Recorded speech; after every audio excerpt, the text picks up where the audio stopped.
Most people don't notice this pattern, but once you see it, it's hard to ignore. In many parts of the world, Latin America, Sub-Saharan Africa, the Philippines, religion is not just something people believe. It's part of everyday life. People go to church regularly. They pray daily. They talk about faith in normal conversation. They thank God for outcomes. They ask for guidance before decisions.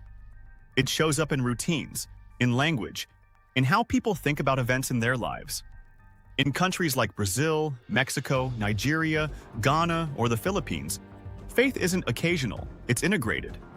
In many African countries, even names reflect this. Names like grace, faith, blessing, or thank God are not unusual. They reflect how belief is carried into identity itself.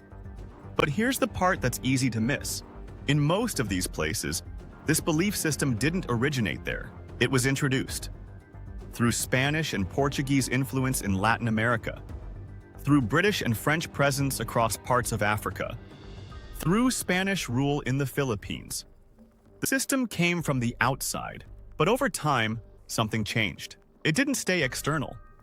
In many of these societies, it became central, highly visible in daily life, deeply present in how people live and think, sometimes more than in the countries it came from.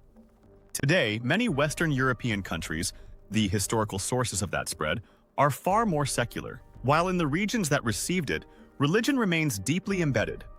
So what's happening here? A belief system moves from one place to another, and instead of fading, it becomes more integrated into everyday life. Because belief isn't just about where it comes from, it's about what it does. In environments where life is less predictable, where jobs are unstable, systems don't always work as expected, or outcomes feel uncertain, people look for something that gives stability. And belief starts to fill that role, not just in big moments, but in everyday life. Before an exam, people pray. Before work, they ask for protection. When something goes wrong, they don't just see an event, they look for meaning in it. When something goes right, it's not just luck, it's seen as a blessing. It becomes a way to explain outcomes, to deal with stress, to stay grounded when things feel out of control. Because when control is limited, the need for meaning increases. And belief provides both, a sense of direction and a sense that things are not random. Over time, this changes how people relate to it.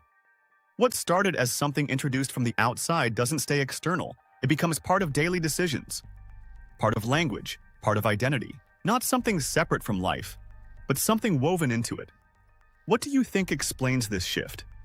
If you've observed this pattern or experienced it, share your perspective. And if this kind of insight interests you, subscribe for more.